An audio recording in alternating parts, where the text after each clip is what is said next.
Salut Nardine, ça va? Ça va très bien toi. Ça va, merci.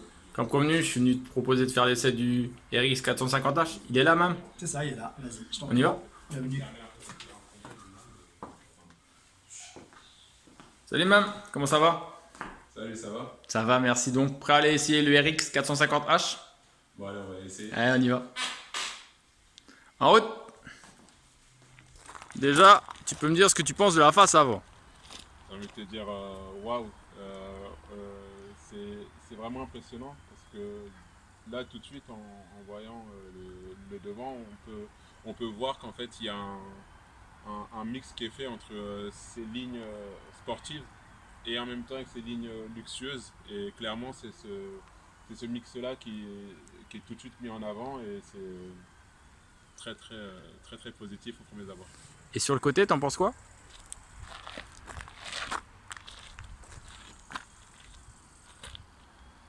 Bah, sur le côté, déjà, je peux confirmer mes impressions de ce que j'ai pu voir sur la face avant. Il y a toujours ce mix-là entre ce côté luxueux, mais en même temps avec ces formes qui rappellent ce côté agressif, et c'est super impressionnant. Et en plus de ça, pour moi spécifiquement, je peux voir que c'est une voiture qui est adaptée à ma taille. C'est pas toujours que j'ai des voitures à cette hauteur-là. 2,08 m, ça rentre pas partout.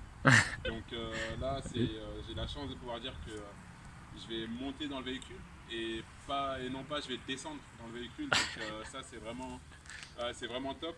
Et en plus de ça, là, je peux voir que c'est un modèle hybride.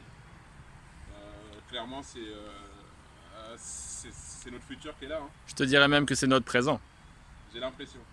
La face arrière, elle est dans le ton du côté de la face avant. Clairement, il y a ce côté, on reste clairement, elle garde son identité de luxe.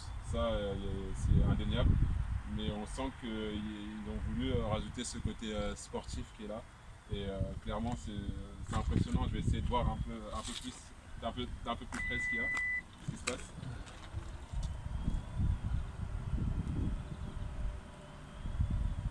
Ouais, bah ça en plus, l'avantage est un grand coffre. C'est sûr que dans ce coffre-là, j'aurai pas de soucis avec mes nombreux sacs de sport et mes grandes chaussures 50,5.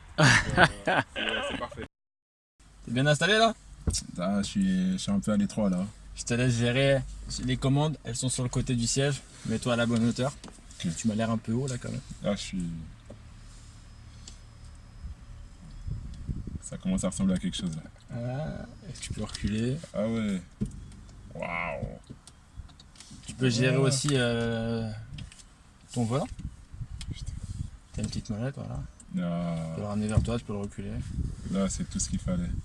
Voilà. C'est bien, t'es confort? Ça commence à être... Ah là, c'est intéressant. J'étais pas bien tout à l'heure, mais là, je suis bien comme il faut. Donc là, maintenant, tu te mets sur le R. Et on y va quand tu veux. Mais je vais l'allumer avant. Elle est allumée.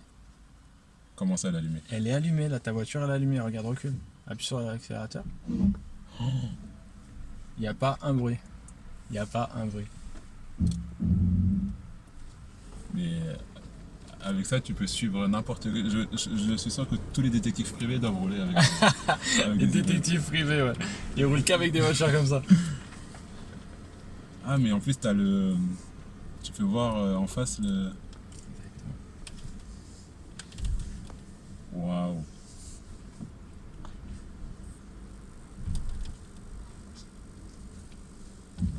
Et on D. Et on avant. Donc là, la voiture est allumée, je suis en train de rouler. C'est ça. On n'entend rien parce que tu es tout en électrique. Non mais je rêve. C'est-à-dire que là, même mon fils qui se réveille pour un rien, Là, il va fait pas sa se réveiller. sieste. Là, il fait sa sieste et il se réveillera pas. Ah, en plus ça c'est super, tu vois la vitesse à laquelle tu roules en face de toi. C'est ça. C'est ce qu'on appelle l'affichage tête haute. C'est un petit détail, mais c'est assez important. Ça t'évite de te laisser disperser Ah, ça fait toute la différence, surtout que moi je suis, on va dire quand je roule notamment sur Paris, qui a les radars un petit peu partout. Ouais. Bah écoute, clairement, t'es toujours en train de rouler, mais en train de baisser la tête pour pouvoir Ouais, savoir à combien tu vérifier. À 2-3 km près, t'as des droites de flash. Là, écoute, tu peux savoir où t'en es sans perdre de vue la route. Hein. Exactement. Tu peux même éteindre, tu peux même fermer les fenêtres si tu veux, on va aérer, on va mettre la clim. La mienne. Je suis impressionné par la vitesse d'ouverture et de fermeture de la vitre. Et j'ai l'impression que je suis en train de faire une obsession dessus. Mais je vais faire juste une fois un aller-retour au niveau de la vitre. Parce qu'en fait, juste pour me rendre compte... Mais attends. Il n'y a pas un bruit. Est-ce que tu peux fermer la mienne? Évidemment. Avec plaisir. Avec plaisir. Même fermer la vitre, ça devient un vrai plaisir. Ah mais à la vitesse à laquelle ça se ferme. Et là, j'ai l'impression que je suis dans un cube, en fait. Et isolé, en fait. Coupé du monde. Et qu'en fait, c'est moi et le reste du monde. Clairement, il peut rien m'arriver, tout va bien, il n'y a pas un bruit, tout est agréable. Et c'est un kiff absolu. Le fait de ne rien entendre. Ah mais t'entends rien, le volant, t'as l'impression que c'est un volant d'un jouet, tu sais. Bon, je vais attendre que tu remettes ta vidéo pour parler. Elle filme. Merde. Elle filme. Elle fera partie du best-of, ça aussi. Mais bon, du coup, ils vont pouvoir voir que c'est vraiment authentique. Hein, quoi. Ah, mais, c'est authentique. Le volant, t'as l'impression que c'est le volant d'une voiture, tu sais, un jouet Playmobil. Enfin, c'est un truc que tu peux pas te rendre compte que t'es en train de diriger une voiture aussi grosse et aussi puissante, aussi forte, et que tu sais, du bout des doigts là, tu peux tourner le volant comme tu veux. Et limite, tu veux des virages, quoi, tu vois. Limite, tu veux pouvoir le manipuler, tu veux pas pouvoir le décrocher. La pédale, tu sens qu'au moindre petit...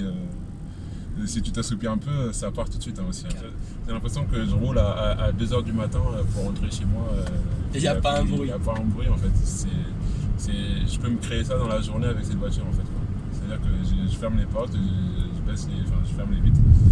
Et puis voilà, je suis seul, isolé dans ma bulle. La pollution sonore, c'est ce qu'il y a de pire. Ah, Toute la journée, les bruits parasites. Toi qui t'entraînes beaucoup, combien de fois par semaine? Bah, 2 fois par jour. 2 fois par jour. Et clairement, en fait, il n'y a pas de prix. Ça, il n'y a pas de prix. Je pense que ce soit moi qui m'entraîne 2 fois par jour, mais même des gens qui vont faire des métiers plus communs, mais qui bossent toute la journée et qui, à la fin, une fois qu'ils sortent du boulot, ils veulent pouvoir avoir les idées claires ou pouvoir un peu réfléchir pendant qu'ils sont sur leur trajet. Bah, clairement, là, en fait, limite. Ton trajet en véhicule se transforme en un endroit où tu es isolé et tu peux un peu te ressourcer, penser à ce que tu as à faire sans que tu aies rien qui te dérange. En fait, là, c'est ce que tu es en train de vivre. Bah, clairement,